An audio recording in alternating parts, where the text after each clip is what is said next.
Welcome, welcome. We're ready to get started. So we have a few visitors. Welcome. And we're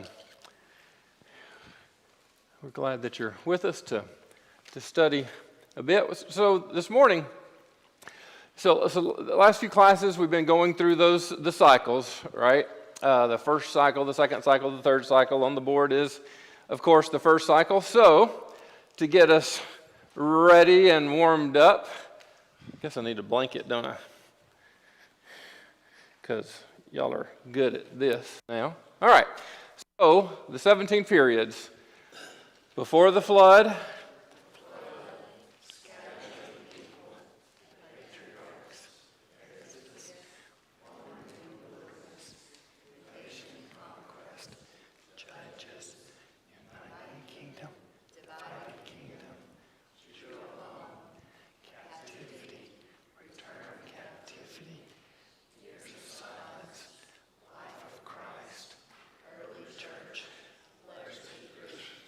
Wonderful.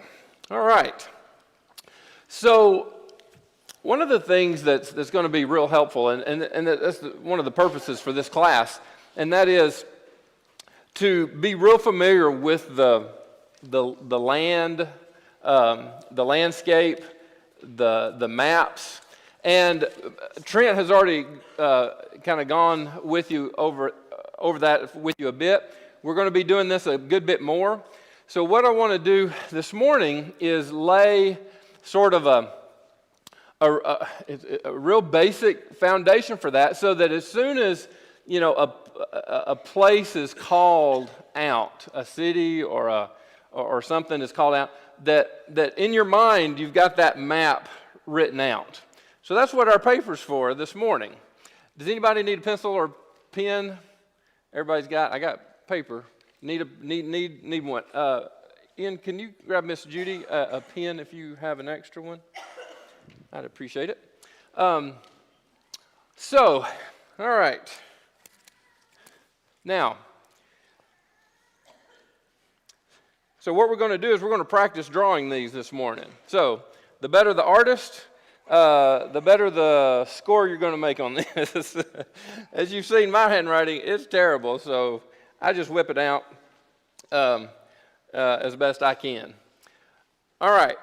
There's a couple of kind of main maps that we end up looking at for the Bible, for the geography in the Bible, right? There's this zoomed out, pretty wide picture of the area. Now, as you see all of this, all the Mediterranean. And you just need to, have in your mind, what this is. And we're going to see if, All right. So the part that's really, that we focus in on the most of the Bible story, just a lot of it is just, this section right here, right? I don't know if it's going to work. This section right here. It may not work. All right, well, we'll see how this goes. So I may need the pointer thing. That may not work either, though. All right, we'll see what we can roll with. So that's the main part of the promised land that God was giving them. Now, down in Egypt, is where we kind of go at from Exodus. That's down here in this section, right? So and as we get over into the New Testament, there's going to be a lot of going up, from Judea up into Asia Minor, on over, and even over to Italy. We'll see Paul taking boat rides, ship rides, and things. Thank you very much. All around. For this, what we want to do is have this in mind, and we want to be able to draw this in our minds. So to be able to draw it in our minds and see it in our minds, it's really helpful to draw it out on paper. All right. So as we focus in this is kind of the area that we want to kind of focus in on. And I'm going to bring up another one that may be a little bit better for us. Yeah, here we go.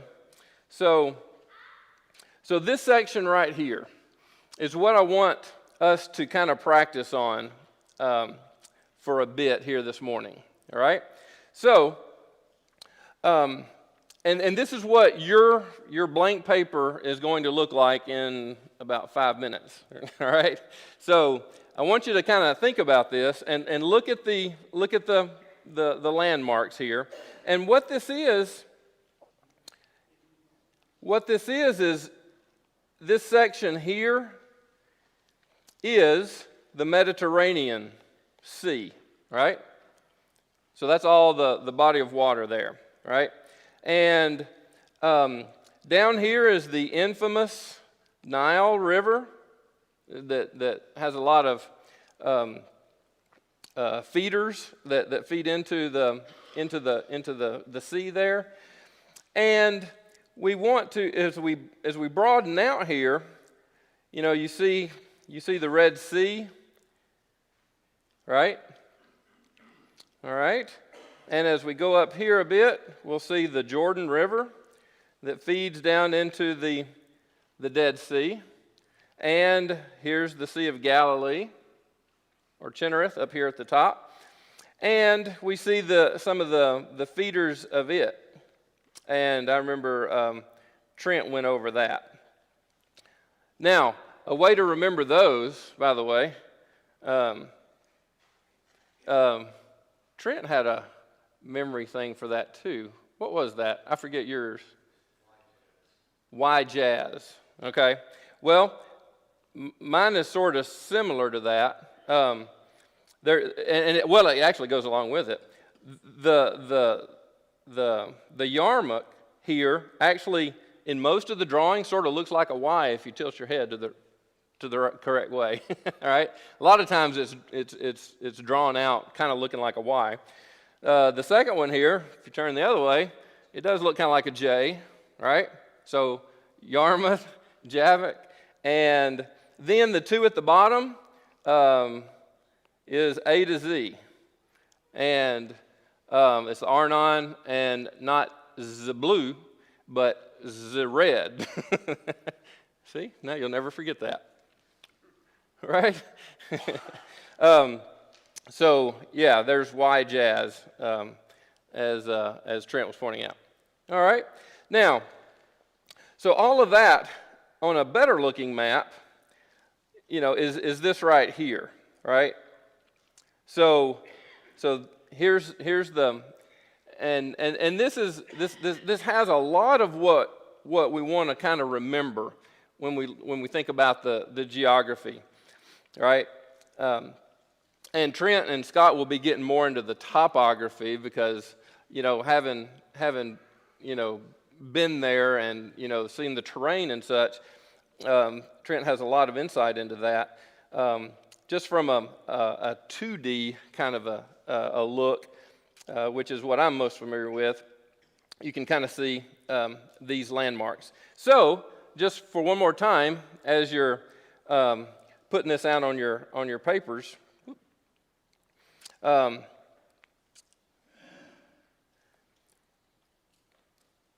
what you want to start with is kind of that big body of water there, right? So you just kind of draw the coastline, right? So you just kind of swoop it down. And usually the next thing I draw, and notice kind of where this falls. So the Dead Sea, if you notice the tip of the Red Sea down here, it sort of is in almost line with, can y'all see that? Do I need to make it bigger? That's as big as it'll get. Let me make it, see if blue works better.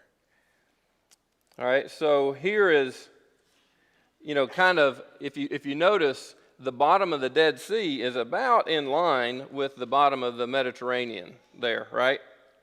Okay, so we take the Dead Sea and we draw that out, outline that. And the Jordan River comes up to the Sea of Galilee. And then we take it on up. All right? So there we've got the Jordan River, the Mediterranean drawn out. And so over here, just notice kind of where you want to put the Red Sea on your map. And you start out here with some of the gulfs here. All right? So we kind of outline that. And then we've got the Nile River and its tributaries flowing into the sea.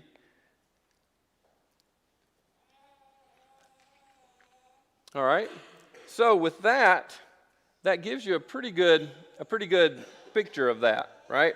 So let's clear it. And what does your maps look like? All right? And since I'm up here, hey, I know what my drawings look like, and they ain't good, so it doesn't matter to me. All right, so what's the first big thing you want to kind of look at and put on there? You want to look at the Mediterranean. So here he comes down, and just swoops over. All right? Then we start with the Dead Sea. We kind of draw it somewhat here at the bottom of it. Here you go. And we go on up, and we draw the Sea of Galilee, connected by the Jordan River, right?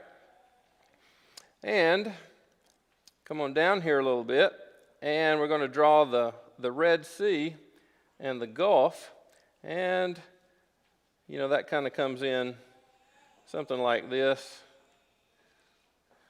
2 fingers, right? And then we have the Nile River coming in, all right? So something like that, all right? So everybody hold up to your neighbor. No, I'm just kidding. All right. Now, I want to show you something else that, will be really helpful for you. You don't have to. This is just helpful to keep it in your minds, right? We have all of this at behind a login at our website for all of these maps, and the ones that I'm showing you here. This one along with all the others. And I just want to show you where that is. For the membership here, these are copyrighted, so we keep them behind a login for our members. These can be purchased, if you're visiting. Just let us know if you want that detail. But I want to show you, if I can, where that is actually on the website, because I know a lot of us maybe haven't gone out there to the website to actually see this. So if you just go to out to our website, out at eastside-church.org. All right, this is the website that you're going to see. All right, up here at the top, you can go to members. Let me point it out to you. Yeah. All right. So right here, if you'll click on the members login, and that'll ask for a username and a password. If you don't have that, just get with one of us, any one of us in the back. I think Tracy or Johnny maybe has that now. But just holler at one of us, and we'll make sure you've got access to it for our members. So there's a lot of information here, but what I want to show you is you can go on down to the teachers section, and under the teachers section, there's actually several things for you, and this is for teachers, this is for all of us as we're all studying, and you want to have some of this for your own studies. But here, the Bible class maps, right? That's what I'm going to look at here. There's a lot of other things here too, in this list that you can search and browse around with. But we'll go into the Bible class maps. And here, what you'll have is you've got some of the maps for PowerPoints. You can print them. The blank ones that I'm showing here, that's all right here for you, right? And then as you scroll on down, you can see different cities that you want to kind of focus in on. A lot of these will be the same map, but you'll see some of them are going to be in color. Down here in the printable, I think most of those are in just black and white. And you can scroll on down, and here's the blank ones. For example, the one that we're looking at has been the Exodus, as well as the world maps. But anyway, I just wanted to point that out to you. And then if you want to have these in PowerPoints, they're available for you here as well. So make use of those, and those will be a good benefit for you. All right. Now, let's go back to our map, our colored map. And I'm going to take off some of this. What I want to point out is that now that you've got just the basic, you can kind of hit the big geographic points that we need to kind of remember to be able to draw this in our mind. The next thing I want us to do is look at just a couple of places on here that are going to be notable and important to know where they are on your map as you think about them, right? So when we start,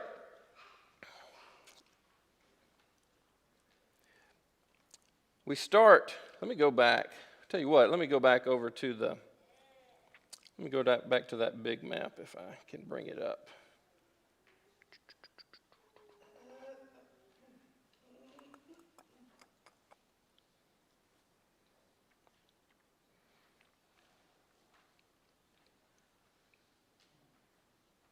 All right. So when we start out the Bible history and where it all began, you recall that four rivers are mentioned in the creation in the Garden of Eden, and those two rivers meet, and at the only place that they meet at least as we know it, is right here. In this section. Let's see if this will work. Right. Yeah, it's going to do that the whole time. Right here at this juncture, right? So that's the Tigris and Euphrates. So that's where the Bible story starts. Now, as we kind of back out, there's a thing that more modern we call the Fertile Crescent, which is everything kind of between it is all desert and all arid, and it's just not traversable. It's just not passable. Even in as nations battle against nations, they rarely, if ever, tried to take a straight shot across. But this area, here is called the Fertile Crescent because it was livable, right? Everything in between in this area out here was just desert and arid and really, not livable for sure. And so that was avoided for travel and such. But, all along this area was all inhabited, and there were trade routes and roads and such that went through all this area. So it's important to know kind of that area is what we're looking at. And in a sense, this area of Canaan right here, because that was, and Trent pointed out some of the roads and routes that went through here. The reason that's important is because everything out here, you couldn't, in order to get from over here, in the western part in Egypt and even down into the Ethiopia and all the area down here, you had to go through this area to get, east or to go, up into the north, unless you were going by ship, over land. That was the way you had to go. So this tiny section right here, man, it was wanted by every empire. It wanted to be controlled because it was crucial to moving materials, supplies, and logistics and things like that. So that was the land given to the Israelites, this very crucial, kind of section.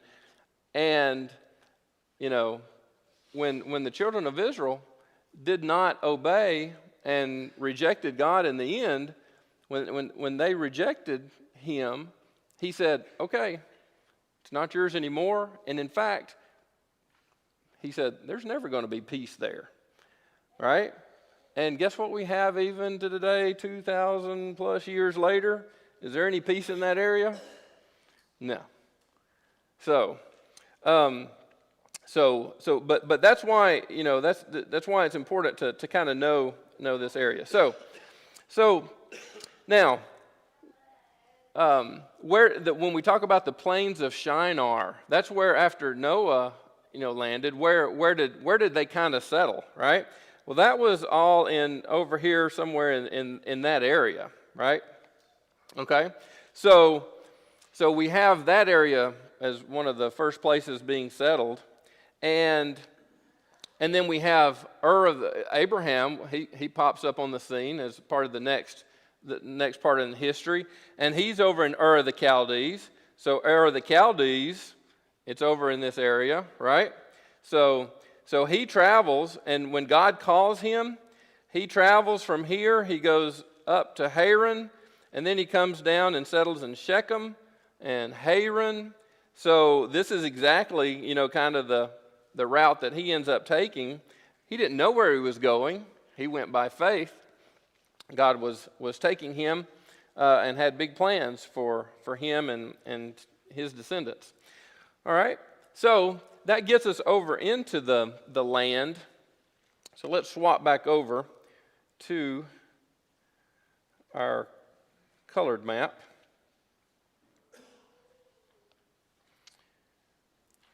So we get over here, and remember we've got our. We'll zoom in so we can kind of see here. So from the Dead Sea here up to the Sea of Galilee and the Jordan River. So remember when the people come into the land, let's skip over to Exodus, the period of the Exodus. When they leave out from Egypt, they're in Ramesses. Some of these cities are recorded for us as places that they went to. Succoth, Etham. They come down through Mara, Elam. We have those stories. Some of these are pretty significant guesses on our part and archaeologists' parts and such of where some of these places are. There's some evidence for some being in some places, there's evidence for being in some others. And I'll be honest with you, here they come on down to Mount Sinai, down here at this point. That's kind of the traditional place. There's some evidence, and maybe Trent will discuss this a little bit later. There's some evidence that actually Mount Sinai lives somewhere over here in Midian and Arabia area, right? If that's the case, maybe, I don't know. But it's not crucial, that we know exactly where they are, but just having an idea, of where they came and go. I think the big picture is what's most important. it's intriguing. It's really, really intriguing, and there's some really pretty good evidence to show that it is over further to the east. But regardless of that, a lot of our maps show it, in this traditional way. But the thing I wanted to get to is here, they came out of Egypt, and they came up and wandered in the wilderness for some time. But before that, they went up here to Kadesh Barnea, right? That's where they came to, and that's where the history and the story and the events of the spies, right? And the spies said, hey, we can't do this. So that's how far, kind of they got there before we enter into the period of wandering in the wilderness, because they refused to go in. So they wander in the wilderness, and then after the 40 years of wandering in the wilderness, what do? They're wandering around, in the wilderness, camping and living for 40 years. So at whatever point they come up on the east side, and during that story, just as a side note, they pass by Edom and they pass by Moab, and they don't mess with those two countries. In fact, God has told them not to, because they're actually, in part of the story, the kinship to the Israelites, right? Edom came from the descendants of Esau, right? Jacob and Esau, twin brothers. Esau was his descendants were settled in Edom, and then Moab came from Lot, right? So that's Abraham's lineage and descendants that way. But anyway, they come up through here and they pass by those two nations, but they do defeat Sihon, the kingdom there, and Ammon or Bashan up here. So they kind of take out, everything on the east side of the Jordan when they go into the land. All right. Let's see. Get rid of some of this. Wasn't that part down there, as they started into the land, Reuben, Gad, and half tribe of Manasseh, they wouldn't go in with them. They stayed down there and had to That's right. conquer the land, but they wouldn't go in with them to live. That's exactly right. Yep. So it does, and God gives them that. They ask Moses for that. He asks God, and God says, okay, and that's, from what I understand originally, that wasn't going to be part of it, but they asked for that, and God gave that to them. So absolutely. So when they go into the land, the first city that they come into and they conquer is Jericho, right? Just on the side, just to the west of the Jordan River. And so they go over there and they camp, and God gives them that city.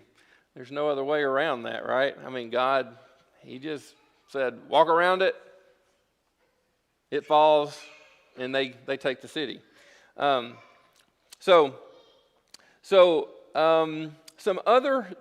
lot of these, all of these cities that we're going to look at here in the land are recorded, places in the scriptures. But I only want to, just mention some of the main ones that we want to talk about. And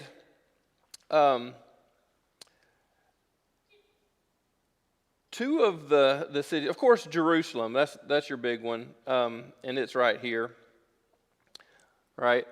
So Bethlehem is not written on here, but it's just to the south of it, in this area. But also Bethel is listed here, and Shiloh and Shechem. Those are good, but I don't want to put too many on here as far as that goes. One of the things that we need to know, in the Old Testament, and it's recorded a lot, or it's mentioned a lot, and that is the land from Dan to Beersheba, right?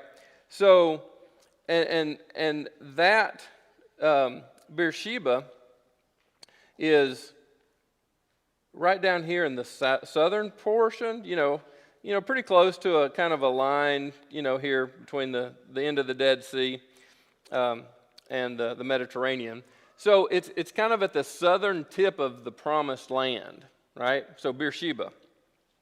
Then at the top, Dan is mentioned, and it's not on here either, and I believe it's in this area here of maybe even, I'd have to look again, is it renamed, is it Laish actually? Maybe somebody can look that up to confirm it or not. But it's kind of at the top here of the land. So from Dan to Beersheba tends to draw kind of a loose boundary of the northern and the southern tips. And it's referred to from Dan to Beersheba, right?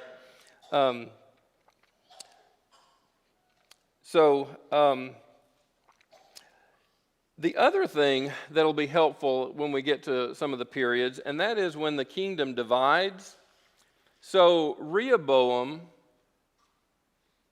is king and ruler over Judea, the southern, and we'll just kind of put a divider line here. And it's sort of, we'll just put a loose border here. It's sort of in, this area, something like this, that divides the land, right? So the north there on the top, and the southern kingdom, Judea, on the bottom here. So we'll put Judah here and Israel here in the north. One of the things that Jeroboam did during that divided kingdom is that he saw he was about to start losing his constituents or his people, because they were going to go down to Jerusalem to worship, which is what God had told them and commanded them. So, but he set it up so that he would put up in the northern part in Dan, and in the southern part near Bethel, he would put up these high places and these places of worship. So it sort of gave his people, the northern kingdom, places that they could worship. And he totally made a wreck of that, departing completely from what God had told them. And that was part of the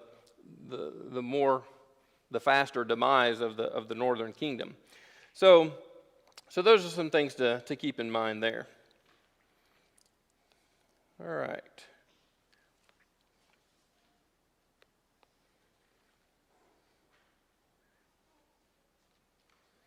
All right.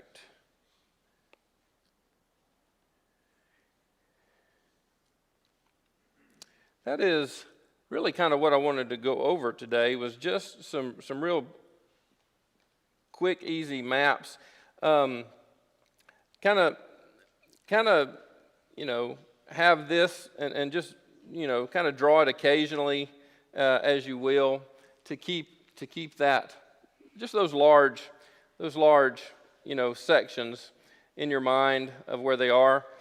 And then as we go through the quarters and the classes, then you can draw in, you'll know, where to put Jerusalem, where to put Beersheba, where to put, Dan is probably on up there further. Jericho as they came across here. And we'll also on this map at a later time, we'll add in the tribes of Israel as they settle and divided up this land.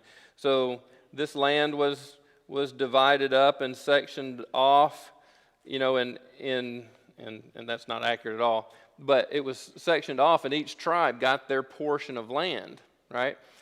And that land, just as another kind of point, for that tribe became very, very important.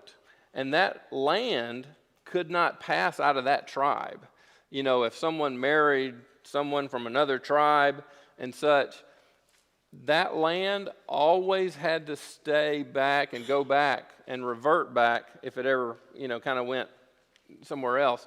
It always had to revert back and go to that tribe so that that tribe never lost its given portion. Does that make sense? So, and along with that, as we're talking about the division of the tribes here, there was one tribe that didn't get land per se, but they got cities, and that was the tribe of Levi, because they were going to be the priests came out of Levi, so they did not get a portion of land. They received cities, and those cities, as we kind of look through them, and I don't have them off the top of my head, but what happened was they would get a city in each of the tribe's territories, and they were dotted, around. So these were the cities that the Levites had, so that in all of these lands, all these tribal, sections, there would always be a city of where the priests lived. So there was always, and the priests were those who read the law, who studied the law, who read the law, who knew God's word, and they could, teach and, remind and provide the spiritual leadership for all of the tribes. And those were dotted around. But we'll be getting to that in a later time. So that's our time. So next week we'll dig in more into the geography and such, and we'll leave the 3 cycle for the time being, and we'll head into the more the history and geography book that you have there. So we'll dig back into that. Not Wednesday. Wednesday is singing, so it'll be Sunday. All right. Thank y'all.